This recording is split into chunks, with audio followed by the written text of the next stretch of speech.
और आज भी जो ज्ञानवान लोग हैं, जो शिक्षित लोग हैं, जो मूल रूप से भारतीय संस्कृति को जानते हैं, उनके अंदर ये मानसिकता है कि सबको अपने जाति के ऊपर अभिमान है और कोई अपनी जाति को नहीं छोड़ना चाहता। ना कि सिर्फ ब्राह्मण को ही, या कि ना कि सिर्फ क्षत्रिय को ही, ना कि सिर्फ वैश्य को ही, हर एक को, चाहे वो शूद्र वर्ण से ही क्यों नहीं आते हों, उनको भी अपने जाति के ऊपर एक समय में अभिमान था। हाँ, ये हुआ कि उनके द्वारा किए गए कार्यों को एक समय में उच्च वर्ग के द्वारा नीचा दिखाया जाने लगा। भेदभाव किया गया, जरूर किया गया, भेदभाव नहीं हुआ इसका कोई सवाल ही नहीं उठता, भेदभाव हुआ है। लेकिन कहीं ना कहीं इसका एक मूल ये भी कारण है कि लोगों को अपने जातियों के ऊपर अभिमान था और सब लोग अपने अपने कर्म को फॉलो करते थे।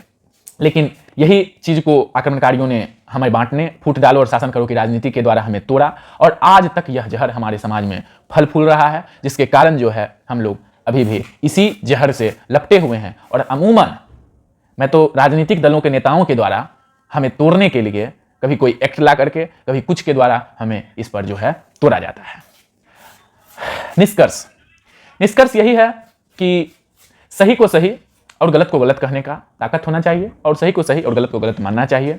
जातिवाद एक बहुत ही बड़ा श्राप है, इससे उठ करके लोगों को सोचना चाहिए और लड़ने झगड़ने के बजाय एक दूसरे की बातों को मान करके सोच समझ करके इस पर चलना चाहिए, ना कि लेफ्ट विंग, राइट विंग और किसी भी अन्य प्रकार के नेता और राजनीतिक बयानों पर हमें चल करके इस पर कार्य करना चाहिए। हमारे समाज को, भारत देश को अगर विकसित करना है तो जातिवाद से उठ करके हमें सोचना पड़ेगा।